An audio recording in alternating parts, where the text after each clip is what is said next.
Bien, entonces les comentaba que el día de hoy vamos a ver acerca de trastornos de la bomba cardíaca, ¿ya? Entonces, para eso pues, es importante que recordemos algunos conceptos de física para que no nos perdamos un poquito en las manifestaciones clínicas y en las consecuencias, ¿ya? Entonces, para esto, en realidad, anatomía no voy a recordar porque eso ya lo saben, pero vamos a pasar de frente a esto que es ciclo cardíaco, porque esto sí necesito que recuerden para poder realizar un adecuado entendimiento de insuficiencia cardíaca. A ver, preguntas. ¿Cuáles son las fases del ciclo cardíaco?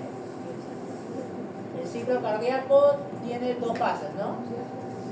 Los moguls saben que solamente hay dos: sístole y diástole, ¿no? Muy bien. Pero nosotros los médicos, los no moguls, sabemos que ¿cuántas fases tiene? Tiene 4, ¿no? Estas tienen 2 y esta está conformada por 2. ¿Cuáles son las dos fases de la sístole? Contracción isovolumétrica. Muy bien, isovolumétrica. Muy bien. Y la eyección, ¿no? La eyección.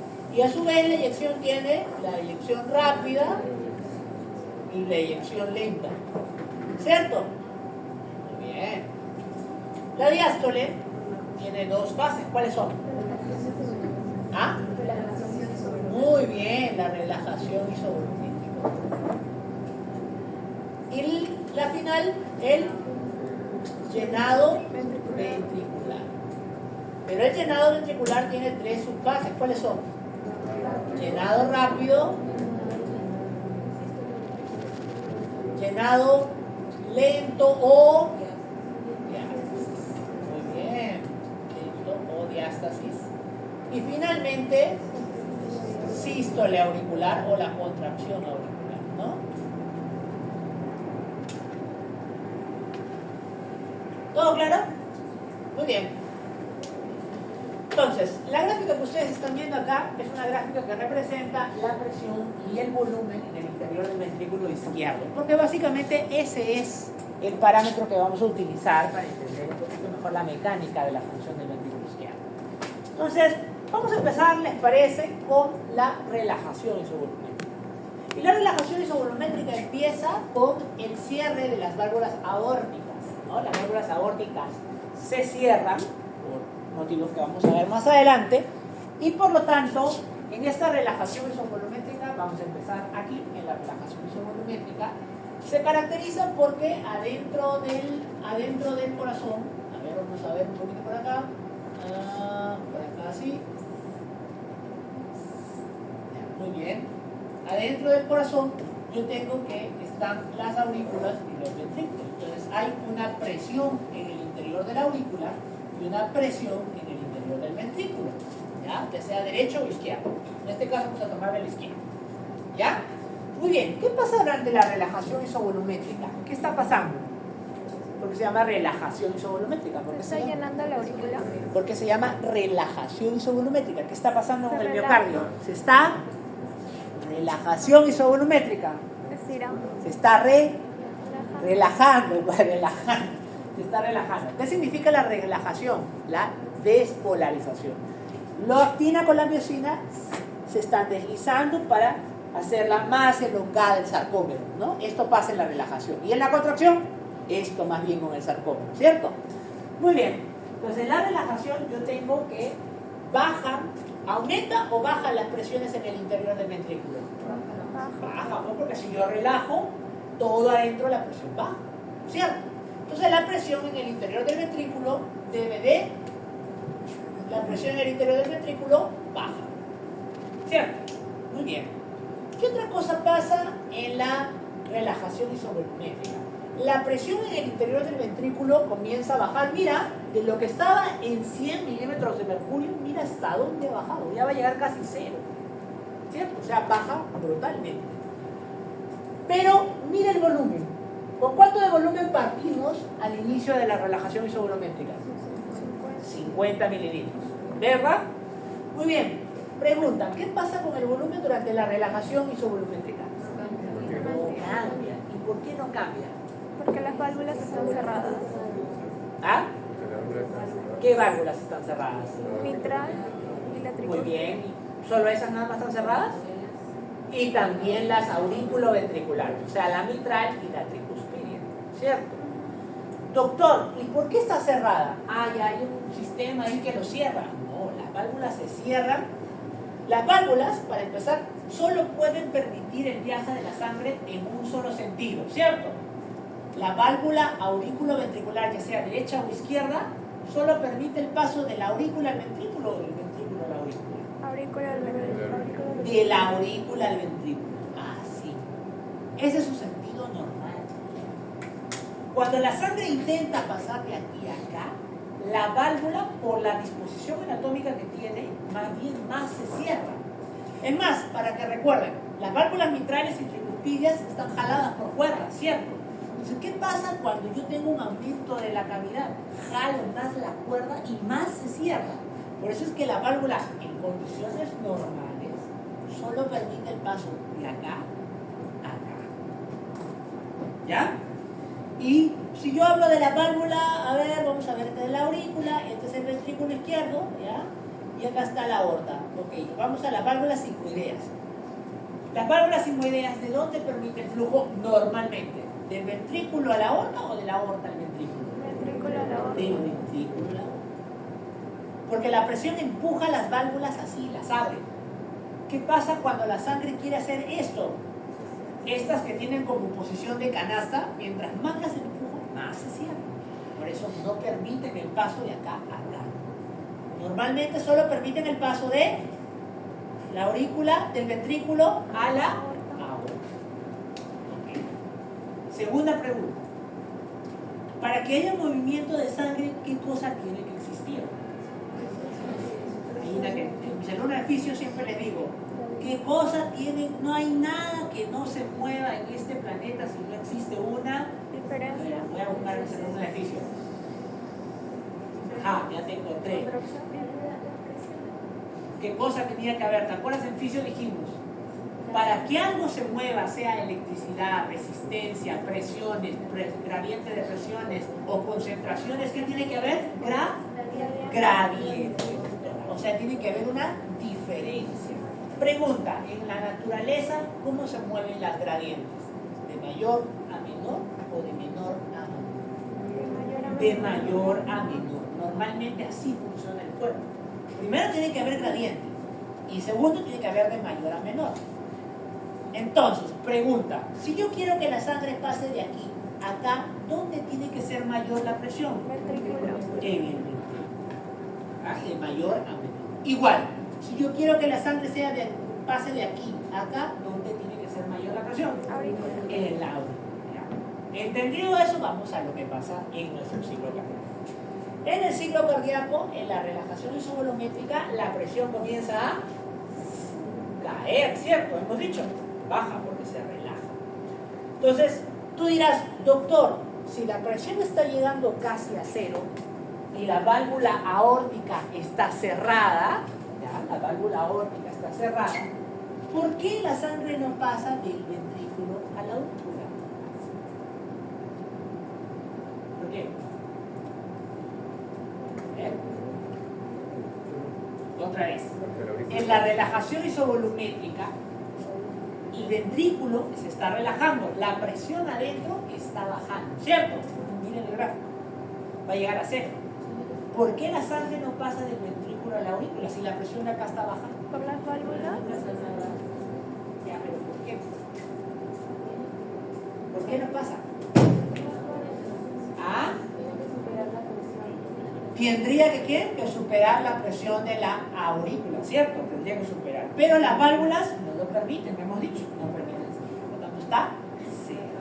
Entonces, pregunta, ¿cómo está la presión del ventrículo comparado a la aurícula? En el llenado. Disminuido. ¿Ah?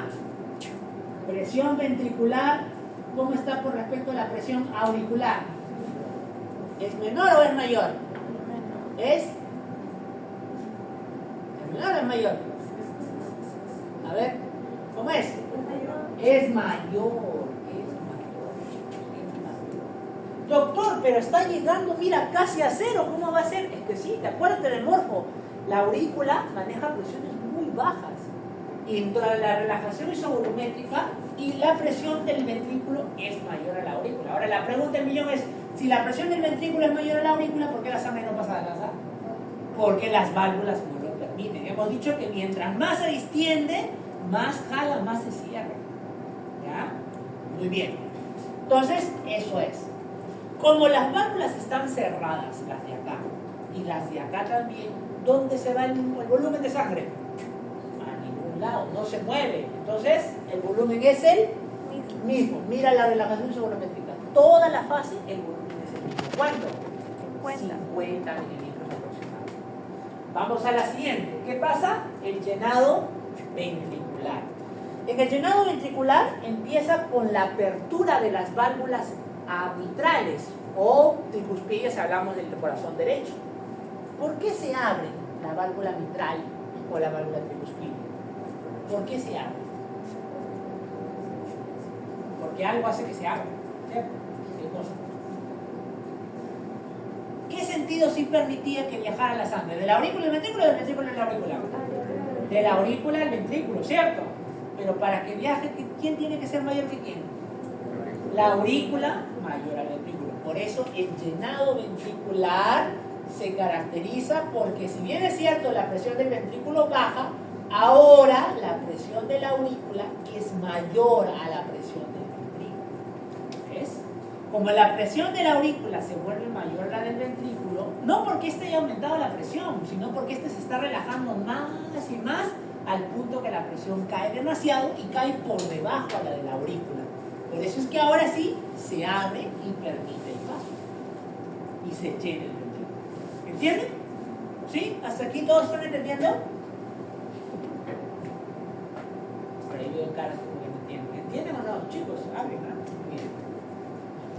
Muy bien, seguimos. ¿Qué pasa en el llenado ventricular? Se combina el volumen. Comienza a aumentar, porque se comienza a llenar el ventrículo, ¿cierto? Acá tenemos el llenado rápido, acá tenemos el llenado lento, y esta jiba que ven acá es la contracción auricular, ¿ya? Esa jiba que ven ahí. Seguimos, ¿y qué pasa? Se cierra la válvula mitral. ¿Por qué, dirá el doctor? Porque aquí, en la siguiente fase, el ventrículo comienza a hacer esto. ¿Qué cosa es? La contraerse. Muy bien. Y al contraerse, ¿qué cosa aumenta? La presión del ventrículo comienza a aumentar. Muy bien, la presión del ventrículo comienza a aumentar. Entonces la presión del ventrículo comienza a aumentar en la contracción isovolumétrica. Y como la presión del ventrículo comienza a aumentar, ¿contra quién se vuelve más mayor? Contra la aurícula. ¿Pero la sangre permite el paso así? No. ¿Por eso qué hace la válvula? Se cierra. Pues por eso se cierra. Por eso el inicio de la contracción isovolumétrica empieza con el cierre de la membrana. Se cierra y la presión, mira, hasta arriba se comienza a ir porque el músculo se comienza a contraer y la presión en el interior del ventrículo aumenta. Pero, mira, durante la contracción isovolumétrica la válvula aórtica está cerrada. ¿Y por qué está cerrada? ¿Por qué durante la contracción isovolumétrica la presión de la aorta está cerrada? ¿Ah? ¿Cómo está? Esta es la presión de la aorta y esta es la presión del ventrículo. ¿Qué tengo que hacer para que de aquí pase acá y que se aperturen estas válvulas? La del ventrículo tiene que hacer por encima la de la aorta. Entonces, ¿qué pasa durante la contracción isovolumétrica? ¿Dónde está? Acá está. ¿La presión del ventrículo es mayor o menor a la de la aorta? Menor a la de la aorta. Presión menor a la de la aorta. ¿Ves? Por eso es que como es menor, la aorta tiene más presión y la sangre tendría que regresar así. Pero, ¿las válvulas lo permiten? No, porque las válvulas no permiten ese sentido de retorno. Por eso la válvula está cerrada. ¿Qué pasa durante la siguiente fase? Que es la fase de eyección. La presión del ventrículo aumenta más todavía, pero esta vez aumenta más que la presión de la aorta. Y entonces ahora sí, la válvula se abre. Y por eso la sangre pasa de aquí para acá. ¿Hasta aquí todo claro? ¿Sí? Perfecto. Vamos a los siguientes, que son los volúmenes. Muy bien. Mira, en la relajación isovolumétrica, ¿tú has empezado con un volumen de 0? No, 50. No, el corazón nunca está vacío, siempre se queda con un poco de sangre. Ese volumen al final de la sangre se llama el volumen telesistólico. ¿Por qué, doctor, si estamos en diástole? Porque esta es relajación, ¿cierto? ¿Por qué estamos en telesistólico? Ahorita les explico por qué. Bien, entonces acuérdate, el volumen telesistólico, que es el volumen con el que se queda el corazón, ¿sí? Es 50 mililitros aproximadamente. ¿Ya? Se llena, y cuando se llena pasa más o menos a los 120 más o menos. O sea, de 50 mililitros pasa a 120. Tele, chicos, tele, el prefijo tele significa al final de. Entonces, el volumen telediastólico es el volumen al final de la diástole, es decir, al final del llenado ventricular. ¿Cuánto es? 120. 120. Muy bien. Doctor, cuando yo me contraigo el ventrículo, ese volumen se vuelve a inyectar a la aorta, ¿cierto? ¿Cuánto? ¿Hasta 0? No, solo hasta 50. Quiere decir que de los 120, yo eyecto solo 70. Ese volumen se llama volumen sistólico. Muy bien. Volumen sistólico, vamos a decir que es más o menos 70 mililitros. ¿Ya? El volumen al final de la diástole, ¿cómo se llama?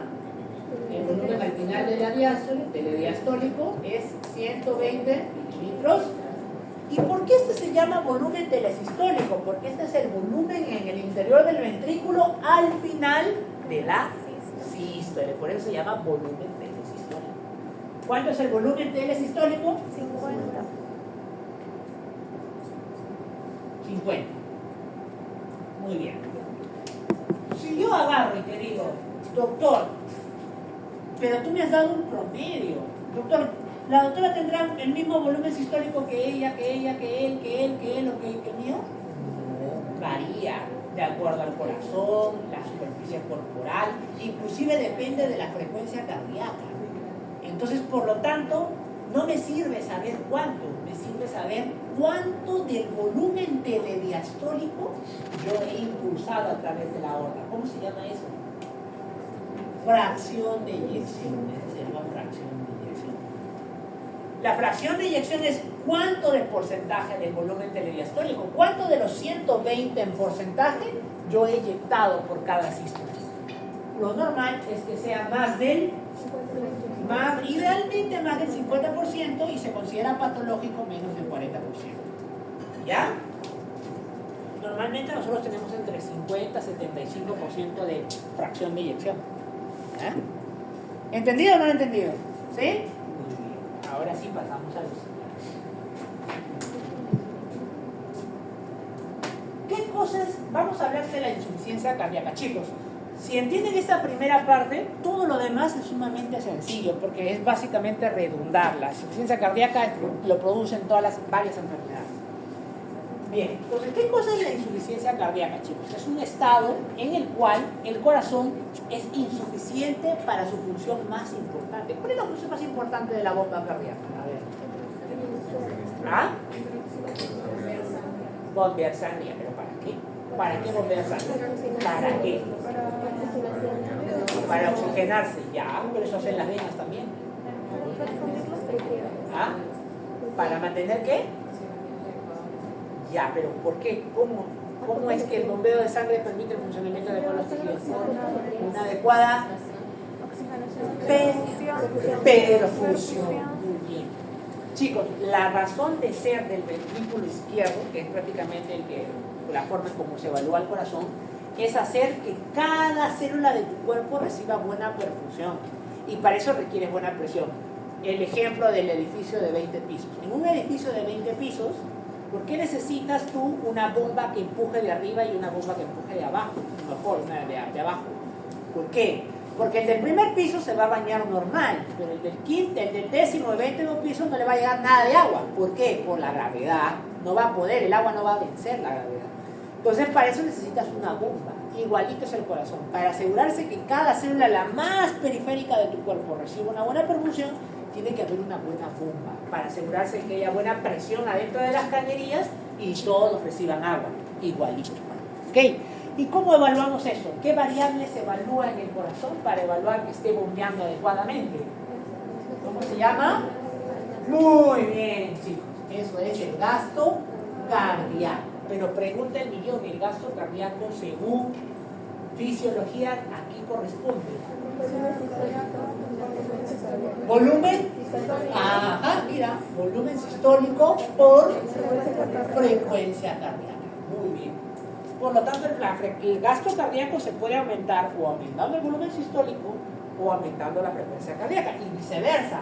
Disminuirá si yo disminuyo el volumen sistólico o disminuyo la frecuencia cardíaca. Muy bien. Listo. Seguimos. Entonces, la insuficiencia cardíaca, chicos, es el estado patológico donde el corazón no bombea bien. Por lo tanto, la variable donde se refleja es la disminución del gasto cardíaco. Eso es.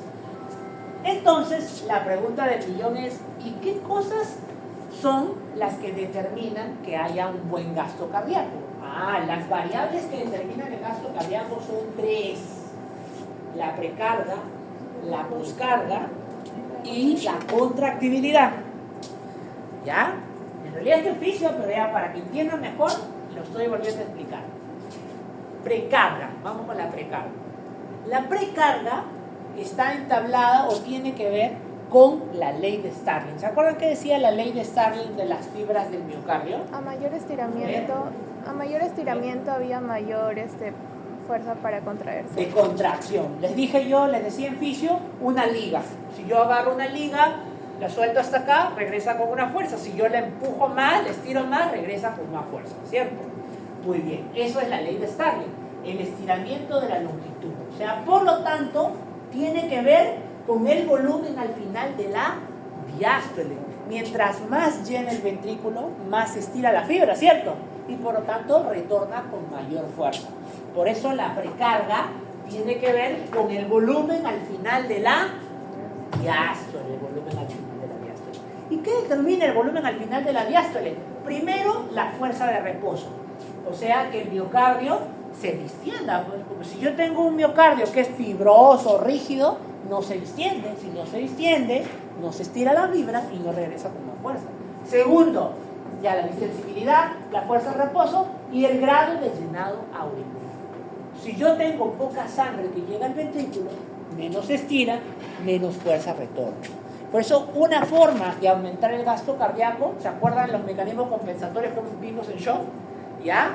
¿Cuál era? Aumentar el retorno venoso. Entonces, tú aumentas el retorno venoso, aumentas el volumen al final de la diástole y por lo tanto más bombeo.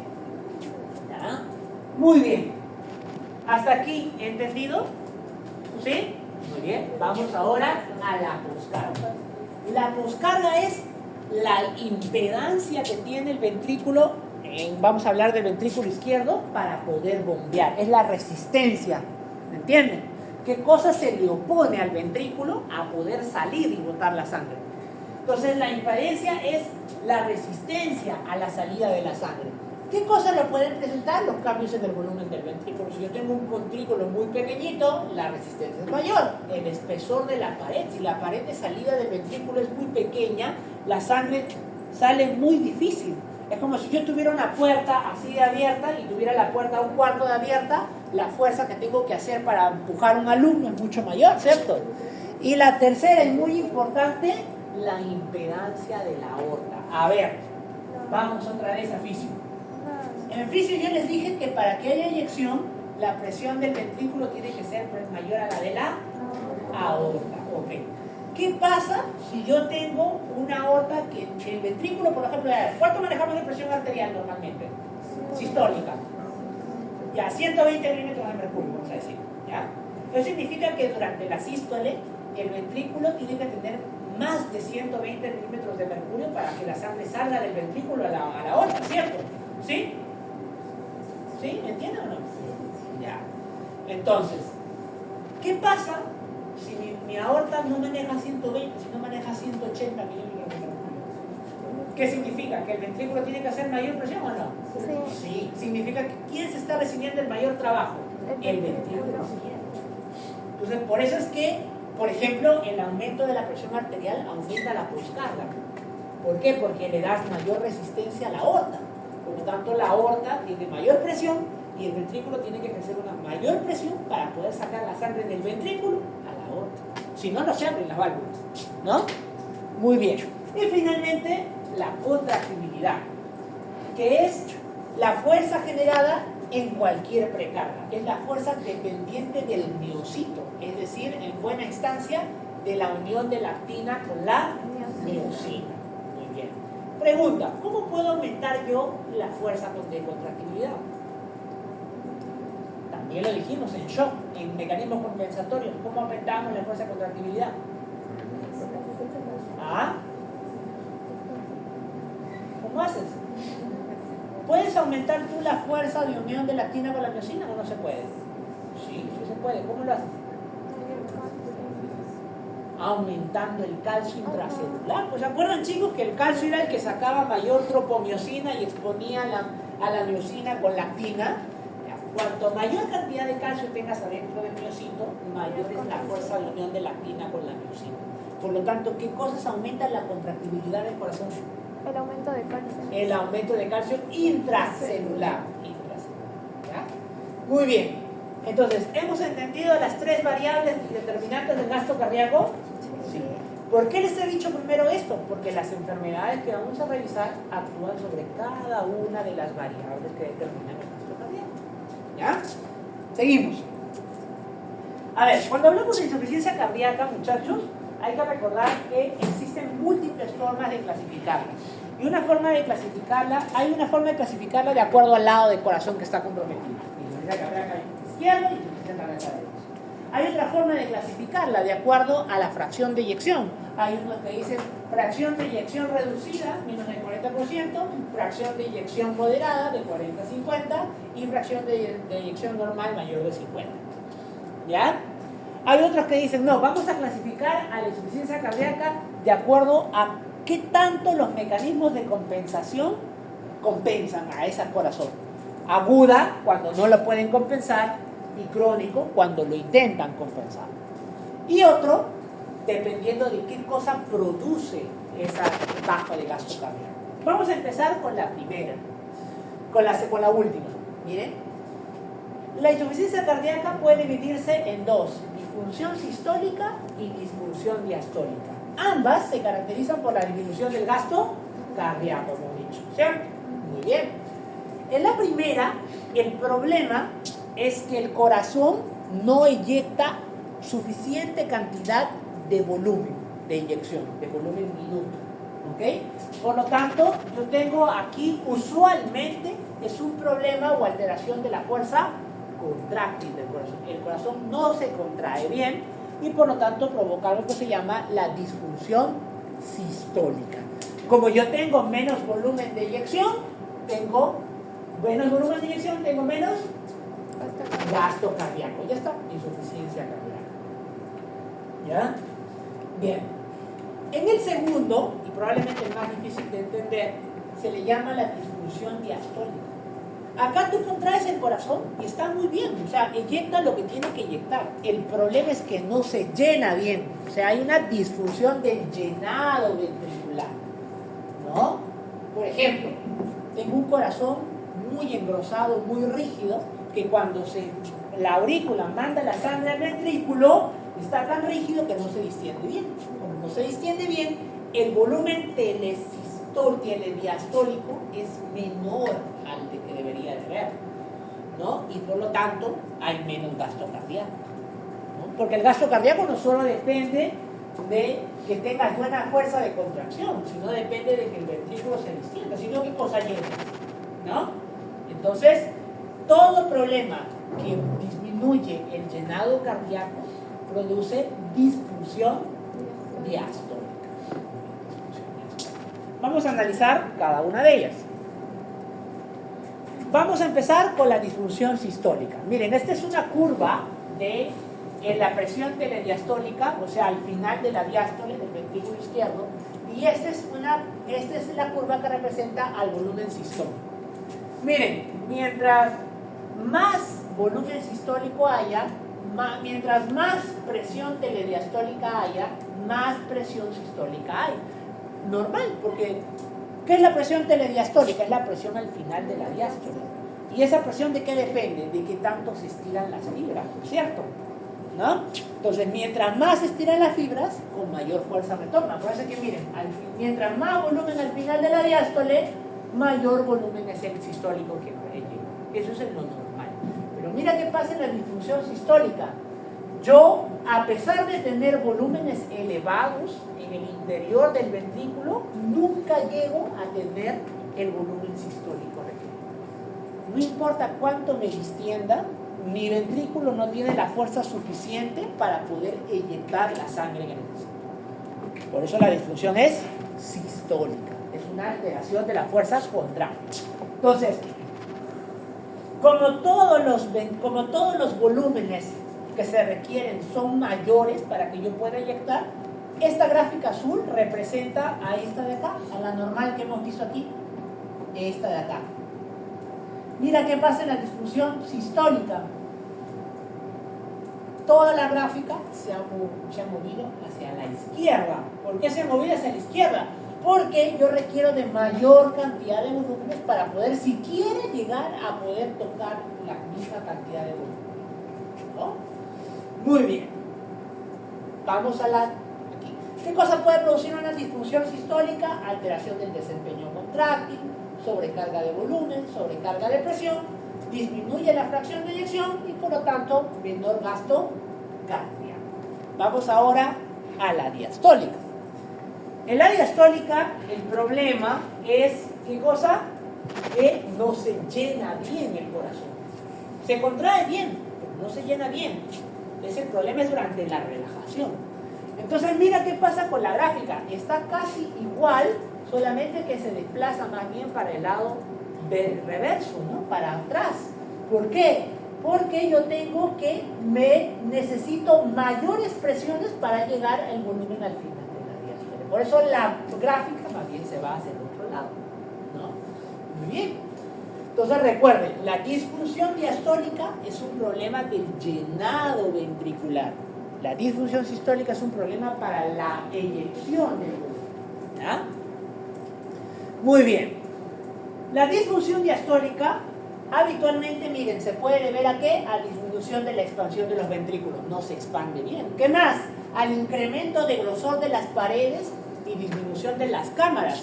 Por ejemplo, yo engroso tanto el corazón que se engrosa hacia adentro y por lo tanto la cámara del ventrículo se vuelve más pequeña. Entonces, por lo tanto, tengo menos llenado ventricular. Otro más, el retraso de la relajación, se demora en relajarse, ¿no? Y finalmente, todas ellas producen un llenado ventricular, ¿no? Menor, con una relajación totalmente anómala. Si yo relajo menos y lleno menos el ventrículo, ¿qué baja? El gasto cardíaco. La disfunción diastólica se caracteriza porque normalmente el paciente lo compensa, por ejemplo, aumentando un poco la frecuencia cardíaca, haciendo que tú reabsorbas más volumen, como llenas más. ¿Cómo puedes mejorar el llenado ventricular? Por ejemplo, ¿qué hace el corazón? Manda señales para que tú reabsorbas mayor cantidad de agua.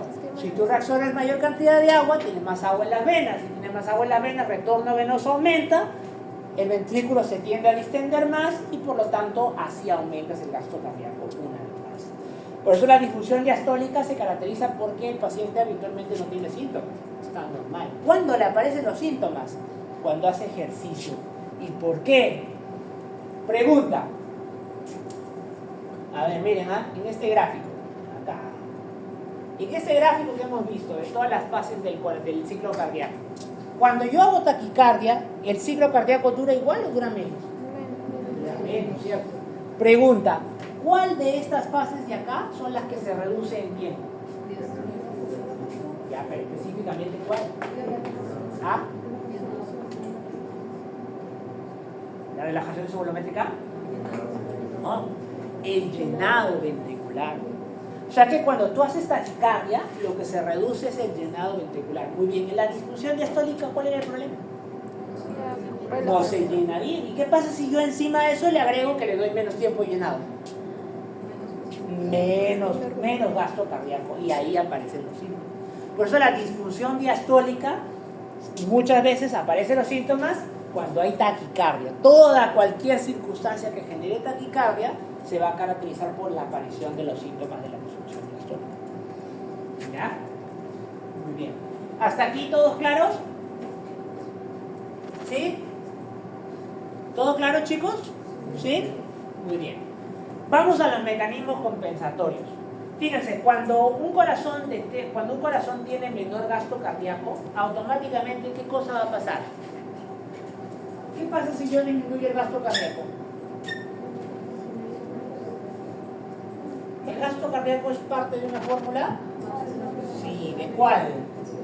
Presión arterial. ¿A qué es igual presión arterial? A gasto cardíaco por resistencia vascular periférica. Muy bien. Entonces, ¿qué pasa si yo disminuyo el gasto cardíaco? Baja la presión arterial. Muy bien. ¿Te acuerdas de todos los mecanismos tan horribles que les enseñé en la clase Shock? Ya. Te dije que te los aprendieras, ¿eh? Ya. ¿Por qué te dije que te los aprendieras? Porque esos mecanismos se van a activar por esto. Como baja el gasto cardíaco, en teoría baja la presión arterial. Por eso, sistema renal angiotensina aldosterona, ADH, catecolamina, norepinefrina, epinefrina, todo lo que hemos visto, la SET, etcétera, se activan por la disminución del gasto cardíaco. En el intento de querer que tú regreses al gasto cardíaco nuevamente que tenías. ¿Ya? Los mecanismos compensadores del corazón son dos. Los extrínsecos, que son los que ya conocen por Shock, y los intrínsecos. ¿Cuáles son los intrínsecos? La ley de Starling. ¿Qué decía la ley de Starling? Con mayor estiramiento. Mientras más me estiro, con mayor fuerza me contraigo. Por eso una forma de compensación del corazón es aumentar el retorno venoso. Porque si yo aumento la cantidad de llenado ventricular, me contraigo con mayor Profesor, pero fuerza. eso tiene un punto, creo, ¿no? Ahí vamos ahorita. Muy bien. Ah, la del llenado, la del estiramiento. Ajá. Sí. Es como lo que... Igual, la liga otra vez. Yo la puedo estirar así, regresa con más fuerza. Un poquito más y regresa con más fuerza. Si yo la estiro de acá a acá, ¿crees que aguantará la liga? No, se va a romper. En el corazón no es que se rompe, pero sí pasa que la fuerza comienza a disminuir si yo me paso del límite adecuado, ¿no? Eso es en cuanto al mecanismo intrínseco. ¿Y el mecanismo extrínseco? ¿Habrá algún problema con el mecanismo extrínseco o no? Sí. Tiene efectos positivos, pero también tiene efectos negativos. Vamos a ver ahora por qué. ¿Cuáles son los efectos positivos? Aumentar la presión arterial, pues, porque si yo activo al sistema renal angiotensina aldosterona, al simpático y a todos ellos, lo que hago es tratar de aumentar la presión arterial y aumentar el gasto cardíaco. Pero se supone que eso es momentáneo, hasta que yo regreso a la normalidad. ¿Qué pasa en el estado de shock? Yo tengo una diarrea durante 5 días, no consumo nada de agua, llego chocado al hospital. ¿Qué hacen en el hospital inmediatamente? Otra vez me reponen el agua y otra vuelta mis mecanismos compensatorios bajan, porque ya he vuelto a la normalidad. ¿Qué pasa en el gasto, en la insuficiencia cardíaca? Habitualmente la patología que se instaura no es de unos minutos, no es de un día, no es de 2 días, es de años. O sea, ¿qué quiere decir? ¿Que esos mecanismos compensatorios están funcionando un día, 2 días, 3 días? No, están durante años, están expuestos a esos mecanismos compensatorios. Y esos mecanismos compensatorios tienen efectos negativos. Ahorita vamos a ver qué cosas tienen. Miren, esos son los mecanismos compensatorios que ya los conocemos por Shock, ¿no? El sistema nervioso central, específicamente el simpático, el renina, angiotensina, aldosterona, hormona antidiurética, endotelina, natriurético y óxido nítrico. ¿Sí? Las conocen ya. Muy bien, ¿cuál es la función principal? Mantener la presión arterial sistémica y restaurar el gasto cardíaco. Ese es su objetivo normal. Pero ¿qué pasa cuando yo los tengo persistentemente activados? Ahí sucede algo que se llama la desadaptación. Esos mecanismos que están destinados para salvarme la vida comienzan más bien a provocar efectos deleterios en el corazón en específico. Como por ejemplo, no el permitir la pérdida de miocitos porque generan apoptosis, pero sobre todo generan algo que se llama la remodelación cardíaca. Los mecanismos compensatorios persistentemente activados provocan algo que se llama como la remodelación cardíaca, que a la larga lo vaya a llevar a peor función del corazón. Ahorita vamos a ver qué cosa es. Y eso incluye al sistema nervioso simpático, ¿no? También todo un corazón que se ve sometido crónicamente expuesto a noradrenalina y adrenalina también tiene efectos deleterios. Miren, vamos a ver los efectos. La angiotensina 2 ya no lo vamos a hablar porque ya lo conocen.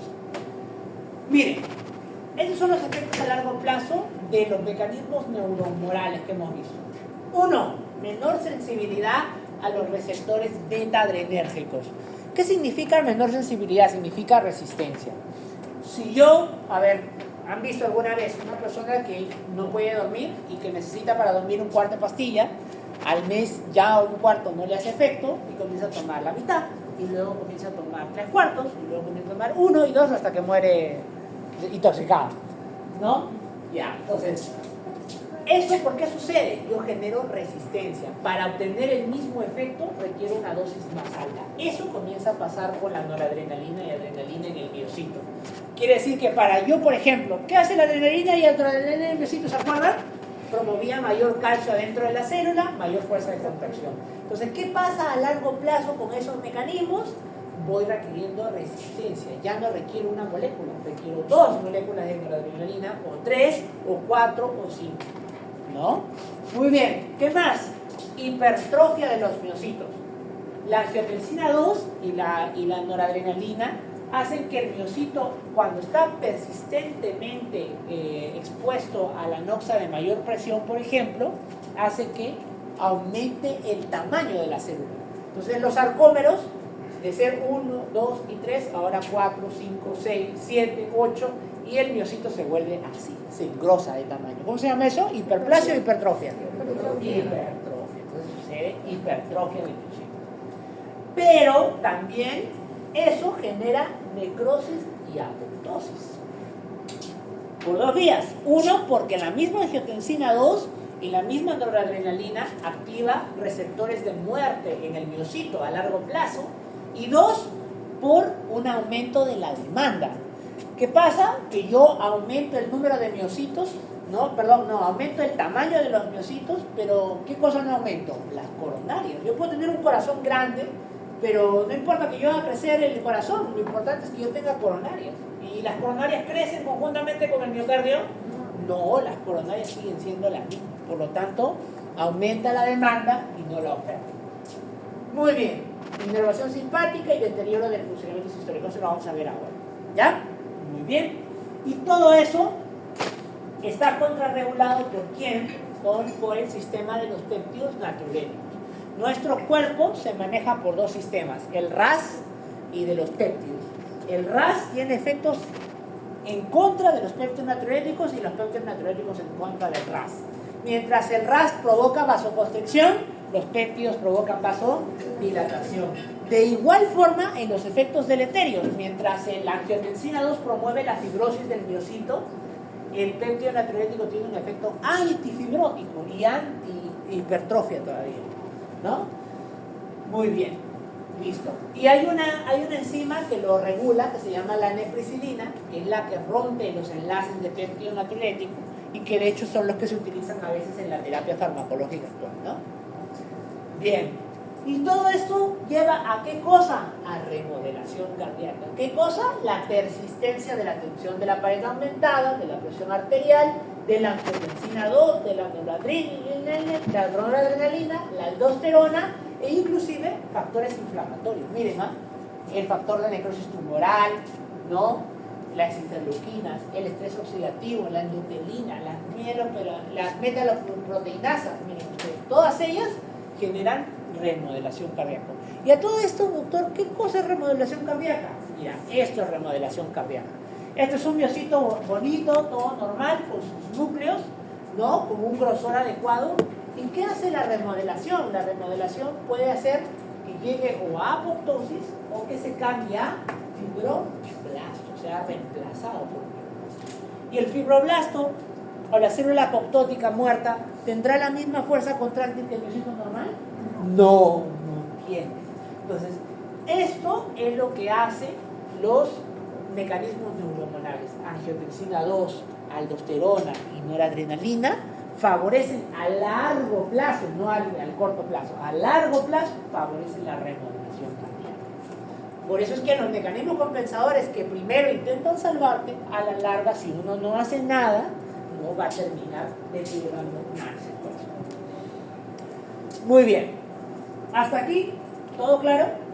¿Sí? ¿Sí? Muy bien. Listo. Vamos ahora a dividirlo de acuerdo a si es derecha o es izquierda. ¿De qué depende si la patología ha generado una insuficiencia del gasto cardíaco en el lado del ventrículo derecho o una insuficiencia en el gasto cardíaco del ventrículo izquierdo?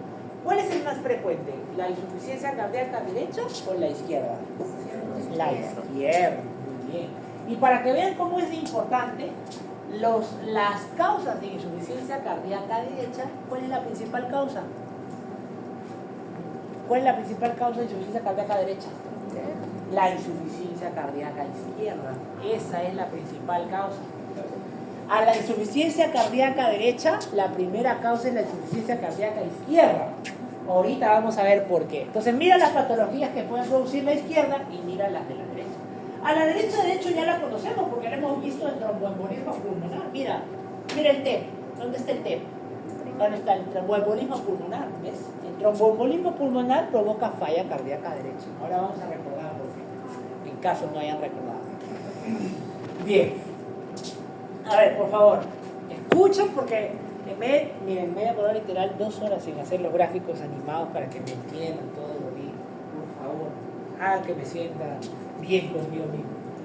A ver, en la insuficiencia cardíaca izquierda, el problema es el bombeo del ventrículo izquierdo. Entonces, por lo tanto, yo tengo una disminución de la capacidad de bombeo del ventrículo izquierdo.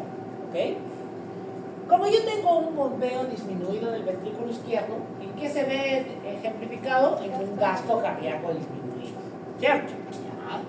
¿Y ese gasto cardíaco para qué servía, dijimos? Para la perfusión de los órganos. Entonces, un gasto cardíaco disminuido, ¿en qué se va a reflejar?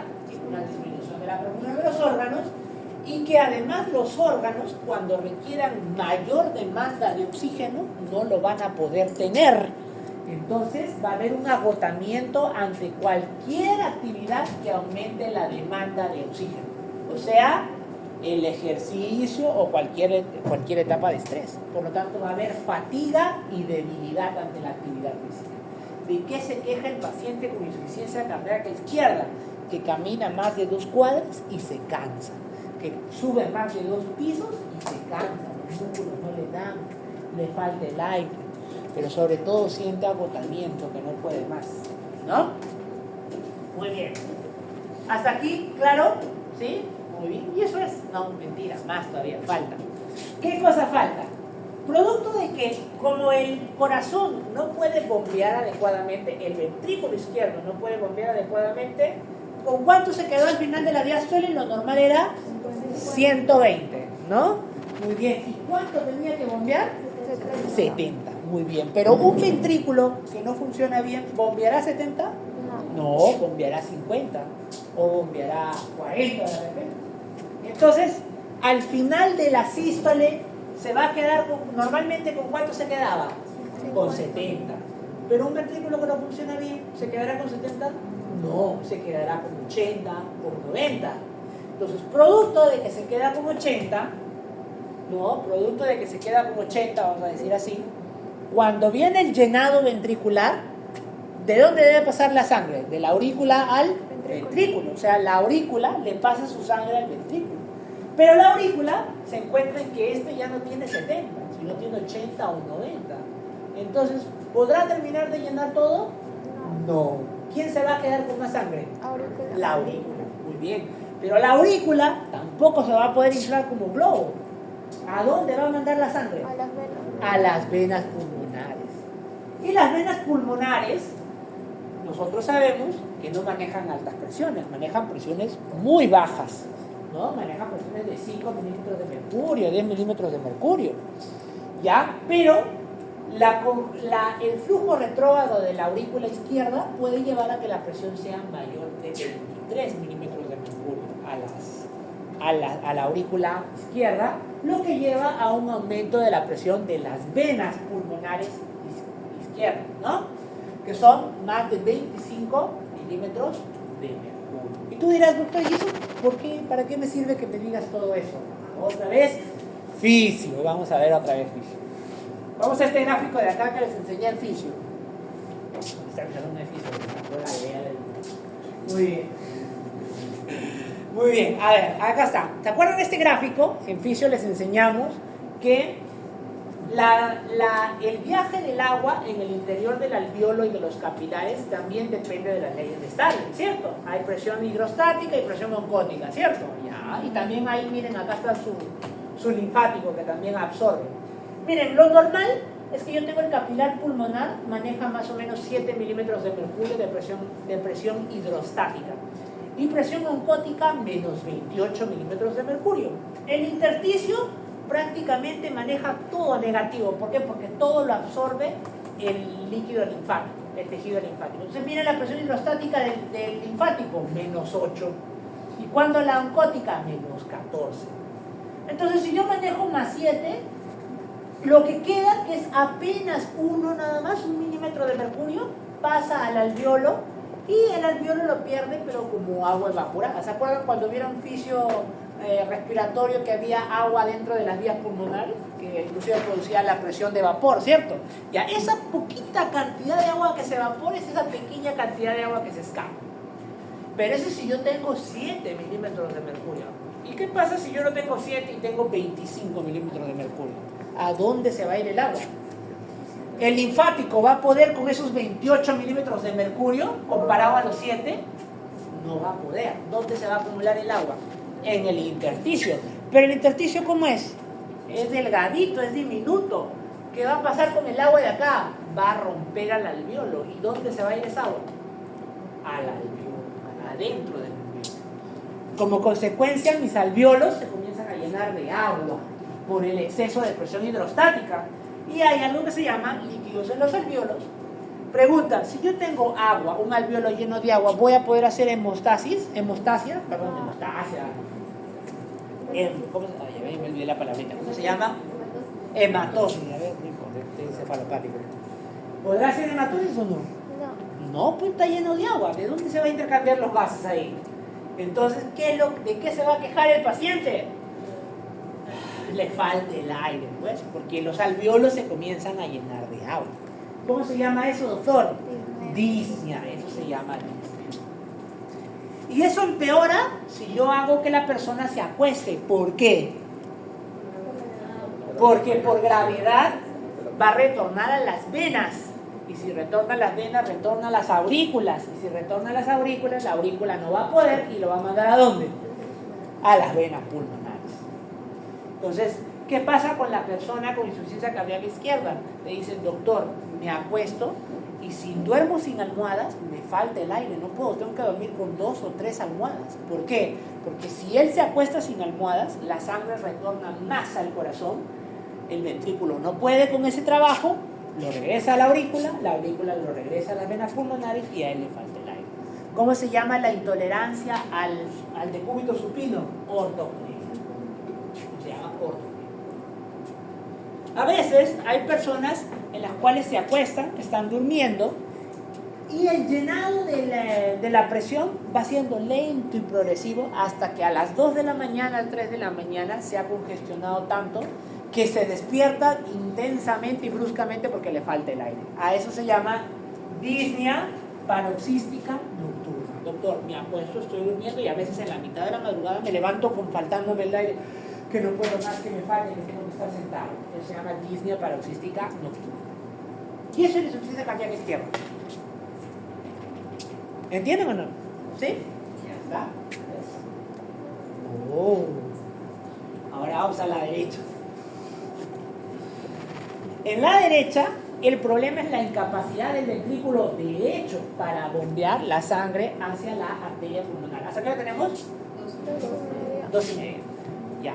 Entonces, a la incapacidad del ventrículo derecho para bombear la sangre a la arteria pulmonar. ¿Ya? A la arteria pulmonar. Muy bien. Entonces, de la arteria pulmonar, ¿por qué puede pasar que yo no pueda bombear bien la sangre del ventrículo derecho a la arteria pulmonar? Primero tengo que recordar que el ventrículo derecho, comparado al ventrículo izquierdo, ¿no?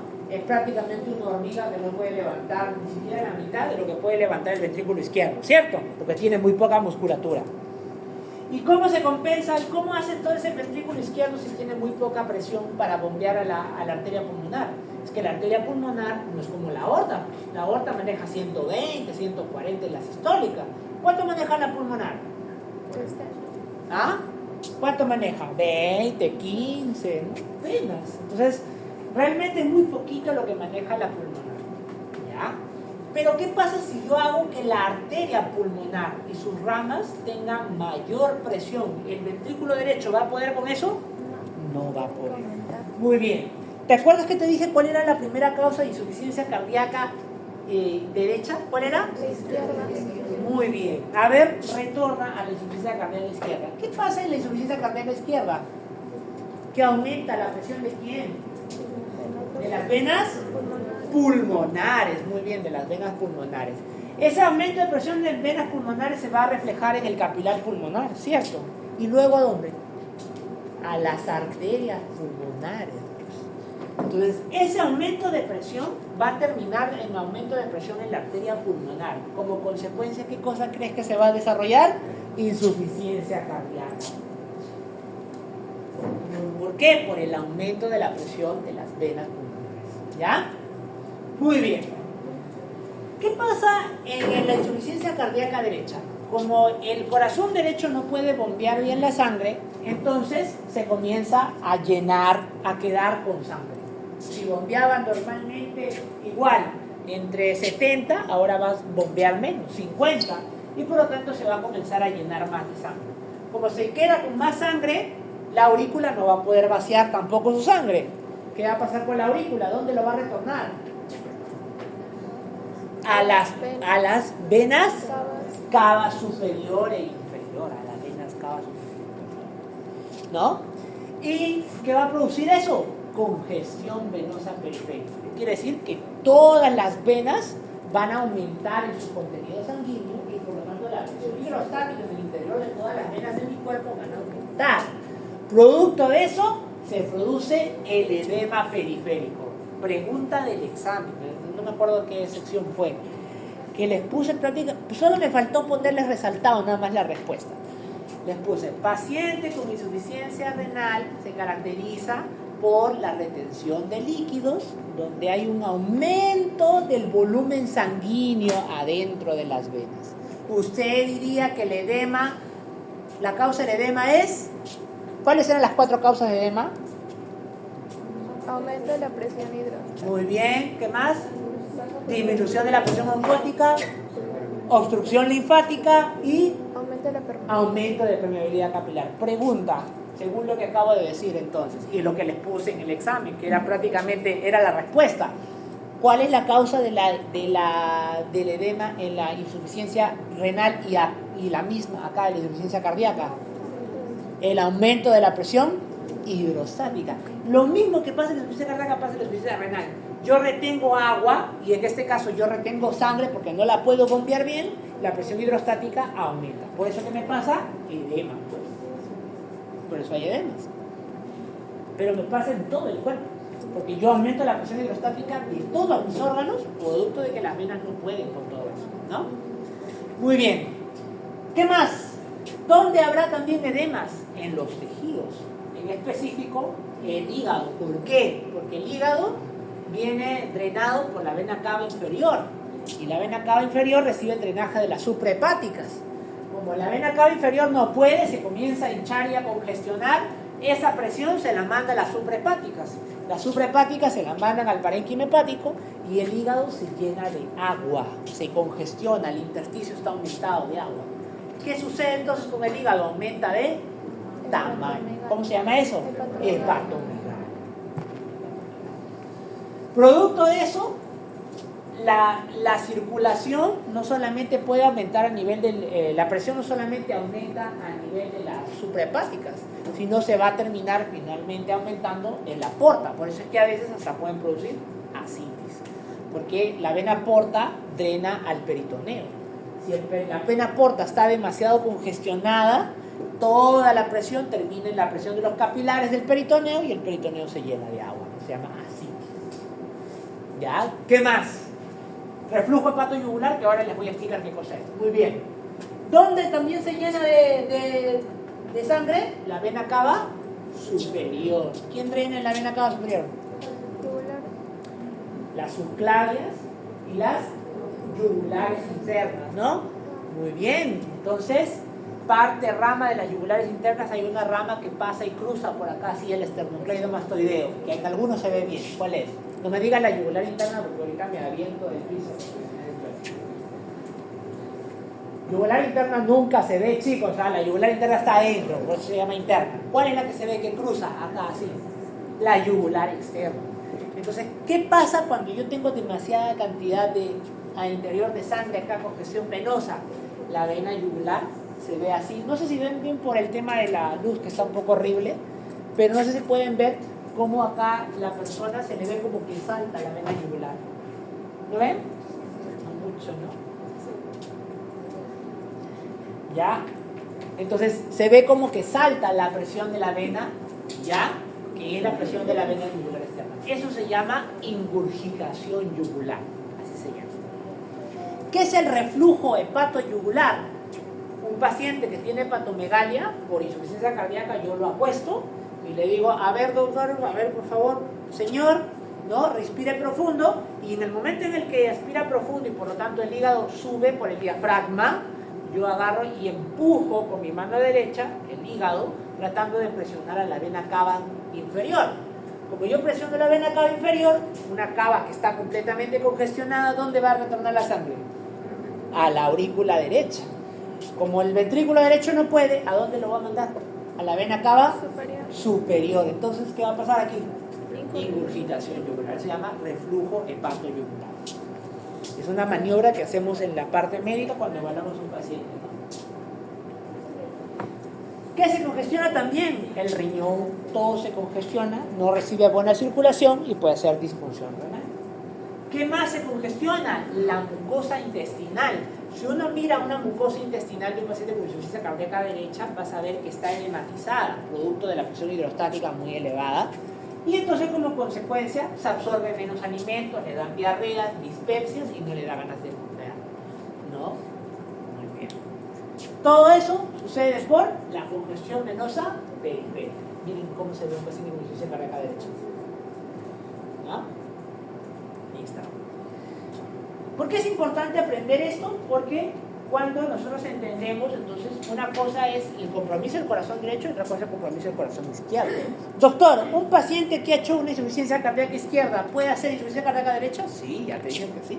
Pero eso implica que tiene que estar peor todavía, ¿cierto? Porque la presión tiene que haber sido tanta que ya el ventrículo derecho no está pudiendo con la presión que le ejerce toda la congestión pulmonar generada por el ventrículo izquierdo, ¿no? Por eso es que a veces, mire, yo les digo, a veces yo hago guardias con los residentes y cuando evaluamos un paciente con insuficiencia cardíaca, que es necesario, muchas veces lo vemos nosotros en la emergencia, ¿no? A veces están buscando siempre, doctor, pero no tiene ingurgitación yugular, no tiene hepatomegalia, no tiene edemas. Pero ese si tuviera insuficiencia cardíaca derecha. ¿Qué tal si el paciente solo está congestionado nada más? Eso no quiere decir que no tiene insuficiencia cardíaca, solo que en ese momento tiene insuficiencia cardíaca izquierda. Si tú no haces nada, de acá a las horas va a terminar con insuficiencia cardíaca derecha también, ¿no? Bien. Listo. Vienen exactamente 3 minutos para tomar su agua. 3 minutos, chicos.